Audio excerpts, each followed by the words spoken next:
Hi, welcome back to my channel. എൻ്റെ video ആദ്യമായിട്ട് കാണുന്നവരാണെങ്കിൽ എൻ്റെ പേര് അലീന. ഞാൻ വർക്ക് ചെയ്യുന്നത് യുഎയിലാണ്. എൻ്റെ നാട് തൃശ്ശൂരാണ്. എൻ്റെ അടുത്ത് ഒരു 2-3 പേര് ഇൻബോക്സിൽ വന്നിട്ട് മെസ്സേജ് അയച്ചിട്ടുണ്ടായിരുന്നു എൻ്റെ എഡ്യൂക്കേഷൻ ജേർണീനെ പറ്റി പറയാൻ വേണ്ടിയിട്ട്. അപ്പോൾ ടോട്ടലി ഈ എൻ്റെ വീഡിയോ എഡ്യൂക്കേഷനെ പറ്റിയിട്ടായിരിക്കും. എൻ്റെ എഡ്യൂക്കേഷൻ ജേർണിയുടെ സ്റ്റോറി ആയിരിക്കും. അപ്പോൾ നിങ്ങൾ എന്നെ സപ്പോർട്ട് ചെയ്യണം. ആദ്യമായിട്ട് ചാനൽ കാണുന്നവരാണെങ്കിൽ സബ്സ്ക്രൈബ് ചെയ്യാനും മറക്കരുത്. ഓക്കെ, ഫസ്റ്റ് 10th സ്റ്റാൻഡേർഡ് തൊട്ടിട്ട് തന്നെ തുടങ്ങാം. ഞാൻ എബോവ് ആവറേജ് ആയിട്ടുള്ള ഒരു സ്റ്റുഡൻ്റ് ആണ്. അതായത് ഭയങ്കര ടോപ്പ് ആൻഡ് ആയിട്ട് പഠിക്കുന്ന ഫുള്ള് വാങ്ങുന്ന ഒരാളൊന്നുമല്ല. എന്നാലും അത്യാവശ്യം കുഴപ്പമില്ലാത്ത രീതിയിൽ മാർക്ക് വാങ്ങുന്ന ഒരാളാണ്. എനിക്ക് 10th ഗ്രേഡ് 93% ആയിരുന്നു. ഒരു 6 to 7 A+, പിന്നെ 3A അങ്ങനെയായിരുന്നു എൻ്റെ ഒരു മാർക്ക് വന്നിട്ടുണ്ടായിരുന്നത്. ആ ടൈമിൽ എൻ്റെ വീട്ടിൽ എൻ്റെ അമ്മ ഫുൾ A+ ഇല്ലാത്തതുകൊണ്ട് നമ്മുടെ വീടിനടുത്ത് ഒരു നല്ലൊരു ടോപ്പ് ഹയർ സെക്കൻഡറി സ്കൂളുണ്ട്, അവിടെ കിട്ടില്ല എന്നൊക്കെ പറഞ്ഞ് ഞാൻ ഡിമോട്ടിവേറ്റ് ആയിരിക്കുന്ന സമയമായിരുന്നു അത്. അയ്യോ, ഇനി അവിടെ കിട്ടില്ല, അവിടെ ഫുൾ A+ ഉണ്ടെങ്കിലേ കിട്ടുള്ളൂ അങ്ങനെയൊക്കെ പറഞ്ഞിരിക്കുന്ന സമയത്ത് എനിക്ക് ലിറ്റിൽ ഫ്ലവറിൽ സീറ്റ് കിട്ടുവാണ്. ഗുരുവായൂരുള്ള ലിറ്റിൽ ഫ്ലവറിൽ. അവിടെ ബയോമാക്സിന് കിട്ടി. നമ്മൾ യൂണിഫോമിനുള്ള അളവൊക്കെ കൊടുത്തിറങ്ങുന്ന സമയത്ത് എനിക്ക് അമ്മ ഉദ്ദേശിച്ച ആ ഒരു ഹയർ സെക്കൻഡറിയിൽ നിന്ന് എനിക്ക് അമ്മയ്ക്ക് കോള് വരാണ്, ഇവിടെ അലോട്ട്മെന്റിൽ വന്നിട്ടുണ്ട്, ഇന്ന് വരാണെങ്കിൽ നമുക്ക് ഇതാക്കാന്ന് പറഞ്ഞിട്ട്. അപ്പോൾ അവിടെ കിട്ടിയിരിക്കുന്ന കൊമേഴ്സിനായിരുന്നു. അപ്പോൾ എനിക്ക് ഭയങ്കര കൺഫ്യൂഷനായി. അപ്പൊ അത് കഴിഞ്ഞിട്ട് അമ്മ, എനിക്കറിയില്ല, ആരോടൊക്കെയോ ചോദിച്ച് മനസ്സിലാക്കിയിട്ടുണ്ടായിരുന്നു, നമുക്ക് സബ്ജക്ട് ചേഞ്ച് ചെയ്യാം, ട്രാൻസ്ഫർ ഒക്കെ വയ്ക്കാൻ പറ്റും, സെയിം സ്കൂളിൽ ട്രാൻസ്ഫർ വയ്ക്കാൻ പറഞ്ഞു. അങ്ങനെ ഞാൻ കൊമേഴ്സിലാണ് ഫസ്റ്റ് പോകുന്നത്. അപ്പൊ കൊമേഴ്സിൽ പോകുന്ന സമയത്ത് എനിക്ക് ഒരിക്കലും അറിയണ്ടായിരുന്നില്ല ഇപ്പൊ ഒരു എഞ്ചിനീയർ ആവുന്നു. അങ്ങനെ കൊമേഴ്സിൽ ക്ലാസ്സിൽ പോയിരുന്നു. എനിക്ക് മാത്സ് ആണെങ്കിൽ ഒട്ടും ഇഷ്ടമല്ല, കൊമേഴ്സ് ആണെങ്കിൽ ഒട്ടും ഇഷ്ടമുണ്ടായിരുന്നില്ലായിരുന്നു.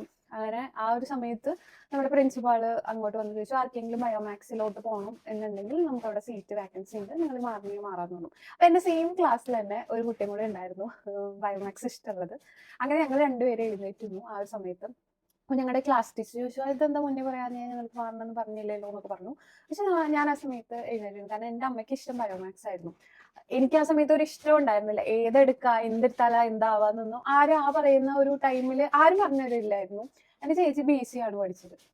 അപ്പൊ എൻ്റെ അമ്മയ്ക്ക് എന്നെ ഒരു നേഴ്സ് ആക്കണം എന്നായിരുന്നു ആഗ്രഹം. പക്ഷെ എനിക്ക് നഴ്സിംഗ് ഒട്ടും ഇഷ്ടമുണ്ടായിരുന്നില്ല, കാരണം എനിക്ക് ബ്ലഡ് ഒക്കെ കണ്ടാൽ ഭയങ്കര പേടിയാണ്. അതുകൊണ്ടാട്ടോ, വേറെ ഒന്നുമില്ല. പക്ഷെ എൻ്റെ അനിയത്തി ഇപ്പോൾ നേഴ്സാണ്, അത് വേറൊരു വിഷയം. ഓക്കെ, അത് നടക്കട്ടെ. അങ്ങനെ ഞാൻ മാറി നെക്സ്റ്റ് ബയോമാക്സിലേക്ക് എൻ്റർ ആവുകയാണ്. ആ ടൈമിൽ ഒരു 2 week 3 week കഴിഞ്ഞിട്ടുണ്ട് ക്ലാസ് ഒക്കെ തുടങ്ങിയിട്ട്. അപ്പൊ എനിക്ക് അവരൊപ്പം എത്താൻ കുറച്ച് ബുദ്ധിമുട്ടായിരുന്നു. നമുക്ക് ബേസ് കിട്ടിയില്ലെങ്കിൽ അത് കിട്ടിയെടുക്കാൻ കുറച്ച് പ്രശ്നമാണ്.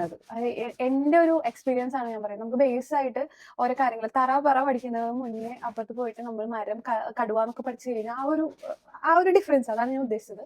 അങ്ങനെ എനിക്ക് ഭയങ്കര ബുദ്ധിമുട്ടായിരുന്നു.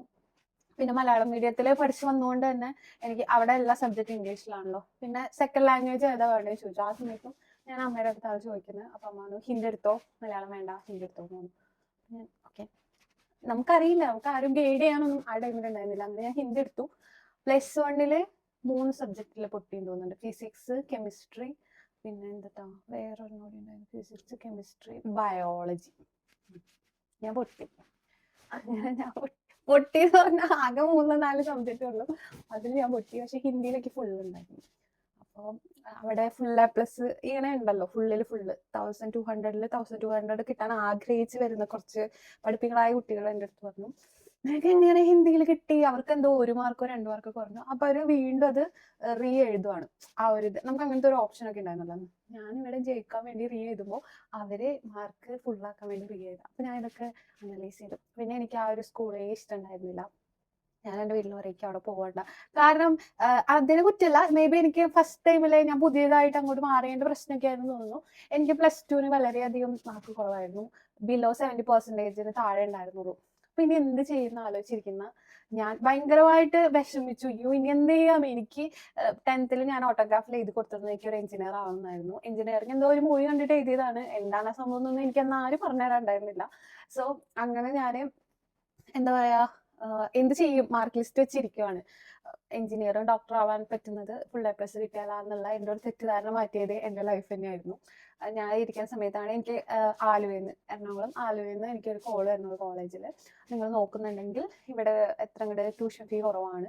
അപ്പോഴാണ് എനിക്ക് അറിയുന്നത് പ്രൈവറ്റ് ആയിട്ട് പഠിക്കാം, മാർക്ക് നമുക്ക് ഭയങ്കര 80% 90% ഉള്ളവർക്ക് മെറിറ്റിലൊക്കെ കിട്ടും. അത് നന്നായി പഠിക്കുന്നവര്. ഞാൻ എൻ്റെ കാര്യമാണ് പറഞ്ഞത്.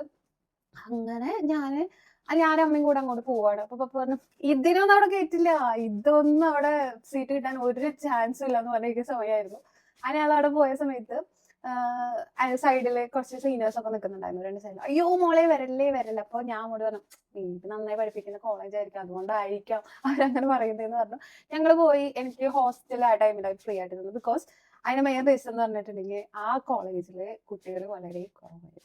അതാണ് അതിന്റെ മെയിൻ കാരണം. അപ്പൊ നമ്മള് കുട്ടികളെ അഡ്മിഷൻ അവർക്ക് കിട്ടാൻ വേണ്ടി അവരെ മാക്സിമം എവിടെയൊക്കെ കുറയ്ക്കാൻ പറ്റും അവിടുത്തെ ട്യൂഷൻ ഫീ കാര്യങ്ങൾ, ഹോസ്റ്റൽ ഫീ അങ്ങനത്തെ. എനിക്ക് ഹോസ്റ്റൽ ഫീ ഉണ്ടായിരുന്നില്ല, എനിക്ക് ഫുഡിന് മാത്രം പേയ്മെന്റ് കൊടുത്താൽ മതിയായിരുന്നു. അങ്ങനെ എനിക്കൊരളവ് തന്നു. അങ്ങനെ ഞാൻ എഞ്ചിനീയറിംഗിൽ ജോയിൻ ചെയ്യാൻ പോകുമായിരുന്നു. അതെനിക്ക് ഒരു ഡ്രീമി മൊമെന്റ് ആയിട്ട് ഇപ്പോഴും എൻ്റെ മനസ്സിലുണ്ട്. എല്ലാം കൈവിട്ട് നിന്ന സമയത്തായിരുന്നു എനിക്ക് അവിടെ അഡ്മിഷൻ കിട്ടുന്നത്. അപ്പൊ എനിക്കൊരു കാര്യം മനസ്സിലായി, ഫുൾ A+ഓ ഫുള്ളോ കിട്ടുന്ന ഒരാൾ മാത്രമല്ല നമ്മൾക്ക് ഉണ്ടാവുന്ന ഡ്രീം അച്ചീവ് ചെയ്യാൻ പറ്റുന്നത്, അല്ലാത്തവർക്കും പറ്റുന്നുള്ള ഒരു ഫസ്റ്റ് ലെസൺ എനിക്ക് അന്ന് കിട്ടി കേട്ടോ. അപ്പൊ ഞാൻ എഞ്ചിനീയറിംഗിന് അവിടെ നമുക്ക് ഉണ്ടാക്കി വളരെ ബുദ്ധിമുട്ടായിരുന്നു. S1 sem vice 8 sem ഉണ്ടായിരിക്കുമല്ലോ. ഒരു ഇയറിൽ 2 സെം ഉണ്ടായിരിക്കും. 2 സെമ്മിൽ 6 സബ്ജക്ട് ഉണ്ടായിരിക്കും, 3 ലാബ് ഉണ്ടായിരിക്കും. അങ്ങനെയാണ്. ആ ഫസ്റ്റ് സെമ്മിൽ 3 പൊട്ടി, 3 അവിടെയും പൊട്ടി. ഞാൻ അന്ന് സ്റ്റഡി ലോൺ എടുത്തിട്ടാട്ടോ പഠിച്ചിട്ടുണ്ടായിരുന്നത്. എൻ്റെ വീട്ടിൽ ഞങ്ങളൊരു വളരെ മിഡിൽ ക്ലാസ് ആയിട്ടുള്ള ഒരു ഫാമിലി ആയിരുന്നു അന്ന്. ആ സമയത്ത് നമ്മൾ 3 പേരുണ്ട്. എനിക്കൊരു ചേച്ചിയുണ്ട്, ഒരു അനിയത്തിയുണ്ട്. നമ്മളുടെ എല്ലാവരും എഡ്യൂക്കേഷൻ അവർക്ക് വളരെ ബുദ്ധിമുട്ടായിരുന്നു ഒരുമിച്ച് ഹാൻഡിൽ ചെയ്യാൻ വേണ്ടിയിട്ട്. അങ്ങനെ എനിക്ക് എഡ്യൂക്കേഷൻ ലോൺ ഞാൻ പോലും ബാങ്കിൽ ഒരു പ്രാവശ്യം സൈൻ ഇടാൻ വേണ്ടിയിട്ട് പോയിട്ടുള്ള എൻ്റെ അമ്മ പോയി ശരിയാക്കി. കാരണം എൻ്റെ അമ്മയ്ക്ക് ഉണ്ടായിരുന്നു ഞങ്ങൾ 3 പേരിനെയും ഭയങ്കരമായിട്ട് നല്ല എഡ്യൂക്കേറ്റഡ് ആക്കി വളർത്തി നമ്മളൊരു പൊസിഷനിൽ എത്തണമെന്ന് അമ്മയ്ക്ക് ഉണ്ടായിരുന്നു. അമ്മ അതിന് വേണ്ടി ഒത്തിരി ഫൈറ്റ് ചെയ്തിട്ടുണ്ട് ഒത്തിരി ആൾക്കാരുടെ അടുത്ത്. അതായത് എൻ്റെ വീട്ടിൽ ആണെങ്കിലും എൻ്റെ പപ്പ അങ്ങനെ ലൈക്ക് പെട്ടെന്ന് അങ്ങനെ മനസ്സിലാക്കുന്ന ഒരാളൊന്നല്ല, പറഞ്ഞ് ഇരുത്തി സംസാരിച്ച് അമ്മ തന്നെയാണ് എല്ലാം ചെയ്തിട്ടുണ്ടായിരുന്നത്. അങ്ങനെ എനിക്ക് എഡ്യൂക്കേഷൻ ലോൺ കിട്ടി. എഡ്യൂക്കേഷൻ ലോണിന് മുന്നേ നമുക്കൊരു പേയ്മെന്റ് അടയ്ക്കാം. എഡ്യൂക്കേഷൻ ലോൺ കിട്ടുന്നത് അതിന് ശേഷമാണ്. അപ്പൊ ആ ഒരു പേയ്മെന്റിന് എൻ്റെ അമ്മയുടെ അമ്മ, എൻ്റെ അമ്മമ്മയാണ് എനിക്ക് പേയ്മെന്റ് ഒക്കെ തന്നിട്ടുണ്ടായിരുന്നത്. അന്ന് എനിക്ക് എല്ലാം അനുകൂലമായിട്ട് വന്നു. എന്തോ എൻ്റെ ഡ്രീം എനിക്ക് അച്ചീവ് ചെയ്യാൻ പറ്റുമെന്ന് പോലും എനിക്ക് അറിയണ്ടായിരുന്നില്ല. അങ്ങനെ ഞങ്ങള് എൻ്റെ ഡ്രീമിലോട്ടുള്ള ഫസ്റ്റ് സ്റ്റെപ്പിലേക്ക് എത്തി. ഫസ്റ്റ് സ്റ്റെപ്പിൽ എനിക്ക് പൈസ ഒക്കെ അമ്മ അവരൊക്കെ തന്നിട്ട് ഞാൻ കയറി, യൂണിഫോം എല്ലാം ഇട്ട് കയറി. പിന്നെ സബ്ജക്ട് പഠിച്ചെടുക്കാൻ വളരെ ബുദ്ധിമുട്ടായിരുന്നു. അന്ന് ക്രെഡിറ്റ് സിസ്റ്റം ഉണ്ട്, ഇപ്പോഴും ഉണ്ടെന്ന് തോന്നുന്നു. സിലബസ് ടഫ് ആയിരുന്നു. പുതിയ യൂണിവേഴ്സിറ്റി ആയിരുന്നു, ഞങ്ങൾ പുതിയ APJ അബ്ദുൽ കലാം യൂണിവേഴ്സിറ്റി ആയിരുന്നു. സെക്കൻഡ് ബാച്ച് ആയതുകൊണ്ട് അപ്പൊ നമുക്ക് ഒരു ക്വസ്റ്റ്യൻ പേപ്പറൊക്കെ എന്താ പറയാ നമുക്കത് റെഫർ ചെയ്യാനൊക്കെ ഉണ്ടായിരുന്നു. അങ്ങനെ ഞങ്ങള് ഫസ്റ്റ് സെമ്മിൽ 3 പൊട്ടി. 3 ജയിച്ചാൽ മതി. അങ്ങനെ അല്ല കേട്ടോ, മാക്സിമം പഠിച്ചൊക്കെ ജയിക്കണം. അന്നേക്ക് 3 പറ്റുള്ളൂ.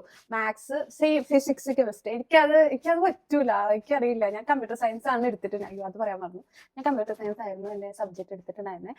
സിവിൽ എടുക്കാൻ വേണ്ടി പോയതായിരുന്നു. പക്ഷെ അന്ന് പ്രിൻസിപ്പാള് എന്നെ കൺവിൻസ് ചെയ്ത്, എന്നെ എൻ്റെ അമ്മേനെ കൺവിൻസ് ചെയ്തിട്ട് നമ്മളുടെ ഫ്യൂച്ചർ IT ആണ്. ഓക്കെ, സിവിൽ എൻ്റെ മൈൻഡിൽ സിവിൽ എടുത്തു കഴിഞ്ഞാൽ വെയിലത്ത് പണിയെടുക്കേണ്ടി വരും, കാരണം കൺസ്ട്രക്ഷൻ ഒക്കെ വേണ്ടതല്ലേ. അപ്പോൾ ഞാൻ അമ്മ അവിടെ നിന്ന് ആലോചിച്ചിട്ട് ഓക്കെ കമ്പ്യൂട്ടർ സയൻസ് അങ്ങനെയാണ് ഞാൻ കമ്പ്യൂട്ടർ സയൻസ് എടുത്തത്.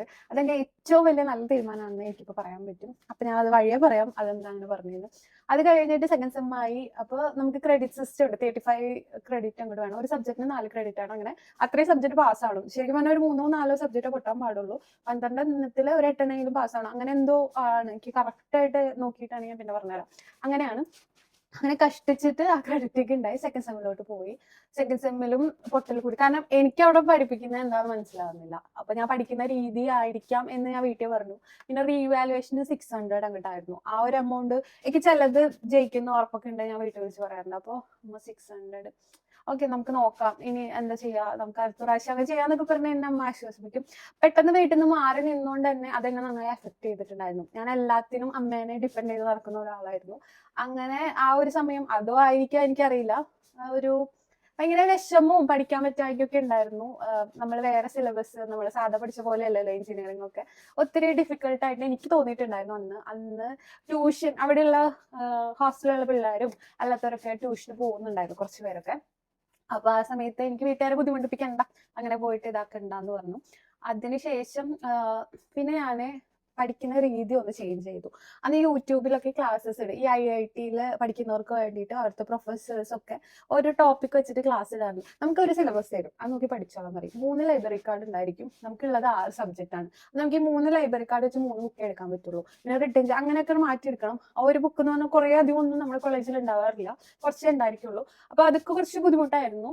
അങ്ങനെ ഞാൻ എടുത്തു പറഞ്ഞ ബുക്ക് ഞാൻ തന്നെ നോട്ട് പ്രിപ്പയർ ചെയ്യാൻ തുടങ്ങി. അങ്ങനെ എനിക്ക് ടോട്ടലി ഞാൻ ഇൻസ്റ്റാഗ്രാമിൽ ഒരു വീഡിയോ ഇട്ടിട്ടുണ്ടായിരുന്നു. എനിക്ക് 21 സപ്ലി ഉണ്ടായിരുന്നു. അതൊക്കെ ഞാൻ ഒറ്റയടിക്ക് എഴുതി എടുത്തതല്ല ശരിക്കും പറഞ്ഞത്. നമുക്ക് സപ്ലി വരും, പിന്നെ ക്ലിയർ ആവും. അങ്ങനെ ഫസ്റ്റ് ടോട്ടലി കിട്ടിയ സപ്ലികളാണ് ഞാൻ പറഞ്ഞിരുന്നത്. അപ്പൊ ഞാൻ എനിക്ക് മെസ്സേജ് അയക്കുന്ന പിള്ളേരോട് പറയും, അയ്യോ അങ്ങനെയല്ല, ഇങ്ങനെയാണ് ഞാൻ ഉദ്ദേശിച്ചതെന്ന് പറഞ്ഞിട്ടുണ്ടായിരുന്നു. അങ്ങനെ ടോട്ടലി ഇപ്പൊ ഫസ്റ്റ് സെമ്മിൽ 3, സെക്കൻഡ് സെമ്മിൽ 3 പാറായി, ഫോർത്ത് സെമ്മിൽ 4, പിന്നെ ഫിഫ്ത്തില് അങ്ങനെ വന്നപ്പോൾ കുറഞ്ഞു വരാൻ തുടങ്ങി. ഞാൻ ക്ലിയർ ആക്കാൻ തുടങ്ങി. അങ്ങനെ ലാസ്റ്റ് 8th സെം ഒക്കെ ആകുമ്പോഴേക്ക് സപ്ലി 1 or 2 ഒക്കെ ഉണ്ടായിരുന്നുള്ളൂ. അത് ഞാൻ 2016 2020 ബാച്ച് ആയിരുന്നു. 20ല് എല്ലാം ക്ലിയർ ആക്കിയിട്ടാണ് ഞാൻ ഇറങ്ങിയിട്ടുണ്ടായിരുന്നത്. അപ്പോൾ എനിക്കൊന്നും പറയാൻ നന്നായി. ഇപ്പൊ ഇന്റർവ്യൂവിന് 6.3 അബവ് വേണമെന്ന് പറയുന്നത് ഞാൻ ഇപ്പൊ കേട്ടിരിക്കുന്നത് കുറവാണ്. ആ ഒരു സമയത്ത് കോളേജ് പ്ലേസ്മെന്റിലൊക്കെ ഉണ്ടായിരുന്നു അങ്ങനത്തെ ഒരു പെർസെൻറ്റേജ് വേണം എന്നുള്ളത്. അവിടെ എനിക്കൊരു 2 നല്ല ഫ്രണ്ട്സിനെ കിട്ടി. നമ്മൾ ഒരുമിച്ചിരിക്കാൻ പഠിക്കാൻ തുടങ്ങി. നല്ല എന്താ പറയുക, നോട്ട് പ്രിപ്പയർ ചെയ്യാൻ തുടങ്ങി. ഞാൻ ഒത്തിരി ക്വസ്റ്റ്യൻ പേപ്പർ ആൻസർ ചെയ്യാനും അങ്ങനത്തെ കുറച്ച് സ്റ്റഡീസ് മാറ്റി. ആക്ച്വലി എഞ്ചിനീയറിംഗിന് സപ്ലി ഉള്ള കുട്ടികളോട് എനിക്ക് പറയാനുള്ളതാണ്, നമ്മൾ നോട്ട് സ്വന്തമായിട്ട് പ്രിപ്പയർ ചെയ്യുമ്പോൾ നമുക്ക് പോയിന്റ്സ് വൈസ് ആയിട്ട് ഓർത്തിരിക്കാൻ പറ്റും. അതൊരു ബെറ്റർ ഓപ്ഷൻ ആണ്. അങ്ങനെ ഞാൻ 2020 എൻ്റെ റിസൾട്ട് എന്നായിരുന്നു, മെയ്യിലോ സെപ്റ്റംബറിലോ എങ്ങനെയാണ്, ഞാൻ ഫുള്ള് പാസ്സായിട്ടുണ്ടായിരുന്നു. അതായത് ഓൾ ക്ലിയർ ചെയ്തിട്ടാണ് ഞാൻ പാസ് ഔട്ട് ആയത്. അതായത് വേറെ സപ്ലിക്കൊന്നും ഇരുന്നില്ല. അതെനിക്ക് ഭയങ്കര സന്തോഷമായിരുന്നു. അത്യാവശ്യം എനിക്കൊരു 7 CGP ഒക്കെ ഉണ്ടായിരുന്നു. എഴുതി എല്ലാം ക്ലിയർ ആയിട്ട് എടുത്ത് എനിക്ക് ഭയങ്കര ഹാപ്പി ആയിട്ട് ആ ഒരു മൊമെന്റ് തോന്നി. അപ്പൊ എൻ്റെ ഡ്രീം അച്ചീവ് ചെയ്യാനുള്ള നെക്സ്റ്റ് സ്റ്റെപ്പും കഴിഞ്ഞു. അതായത് എഞ്ചിനീയറിംഗ് എനിക്ക് അഡ്മിഷൻ കിട്ടിയത് അതിലൊരു സ്റ്റെപ്പായിരുന്നു. നല്ല ക്ലിയർ ചെയ്തിട്ട് മാർക്കൊക്കെ വാങ്ങിച്ച്, നല്ല മാർക്ക് വേണം. അന്ന് 6.3 ആയിരുന്നു മിനിമം വേണ്ടത് ഇന്റർവ്യൂ അറ്റൻഡ് ചെയ്യാൻ വേണ്ടിയിട്ട്. അങ്ങനെ ഞാൻ അതൊക്കെ ക്ലിയർ ചെയ്തു. നെക്സ്റ്റ് എന്ന് പറഞ്ഞാൽ എൻ്റെ ഡ്രീം ആ ഒരു സമയത്ത് ഉണ്ടായിരുന്നത് എനിക്കൊരു എഞ്ചിനീയർ ആയിട്ട് തന്നെ ദുബായിൽ വർക്ക് ചെയ്യണമെന്നായിരുന്നു. കാരണം എന്ന് വെച്ചാൽ എൻ്റെ പപ്പ 23 years ആയിട്ട് ഇവിടെ തന്നെയാണ്. പപ്പ ഡ്രൈവർ ആയിട്ടാണ് വർക്ക് ചെയ്യുന്നത്. അപ്പോൾ കൊച്ചിലെ തൊട്ടേ പപ്പ പറയും നന്നായി പഠിച്ചാൽ അവിടെ പോയി വർക്ക് ചെയ്യാം, അവിടെ നല്ലതാണ്. ആ ഒരു സമയത്ത് നാട്ടിലുള്ള ഒരു കിംവദന്തി എന്നൊക്കെ പറയാൻ എനിക്കറിയില്ല ശരിക്കും അതിന്റെ മീനിങ് എന്താന്ന് പറയാം. ആ ഒരു സമയത്ത് എന്താന്ന് വെച്ചിട്ടുണ്ടെങ്കിൽ എഞ്ചിനീയറിംഗ് വന്നിട്ട് കുറെ കല്ലെറിഞ്ഞ എഞ്ചിനീയേഴ്സ് ആണ്. അതായത് കുറെ പേര് പാസ്സാവാത്തതുണ്ട് കേട്ടോ. ഇതില് പാസ്സായി കഴിഞ്ഞാൽ നാട്ടിൽ ജോലി കിട്ടാൻ വളരെ ബുദ്ധിമുട്ടുള്ള സമയമാണ്. അത് ഞാൻ പാസ്സായി. നെക്സ്റ്റ് സ്റ്റോറി നെക്സ്റ്റ് പാർട്ടിൽ പോകാം. ഇത് കുറച്ച് ലോങ് ആയി പോകും. അപ്പോൾ ആഫ്റ്റർ എഞ്ചിനീയറിംഗ് കഴിഞ്ഞിട്ട് എന്താ ഉണ്ടായെന്ന് അടുത്ത വീഡിയോയിൽ പറയാം. വീഡിയോ ഇഷ്ടപ്പെട്ടെങ്കിൽ എന്നെ ലൈക്ക് ചെയ്യുക, സബ്സ്ക്രൈബ് ചെയ്യുക, എന്നെ സപ്പോർട്ട് ചെയ്യുക. ഇത് നിങ്ങൾക്ക് എന്തെങ്കിലും ഡൗട്ട് ഉണ്ടെങ്കിൽ കമന്റ് ബോക്സിൽ ഇട്ടാൽ മതി. ഞാൻ അതിനുള്ള ഒരു വീഡിയോ ചെയ്യും. ഇപ്പോൾ ഈ വീഡിയോ ചെയ്ത് തന്നെ ഒരു കുട്ടി എൻ്റെ അടുത്ത് ചോദിച്ചിട്ടായിരുന്നു എഡ്യൂക്കേഷൻ സ്റ്റോറി എന്ന് പറയുന്നത്. അപ്പോൾ ഇനി അടുത്തത് നെക്സ്റ്റ് പാർട്ടിൽ ഇടാം കേട്ടോ, അല്ലെങ്കിൽ ഇത് ഭയങ്കര ലോങ് ആയിട്ട് പോകും. അപ്പോൾ ഓക്കെ, ബൈ, ടാറ്റാ.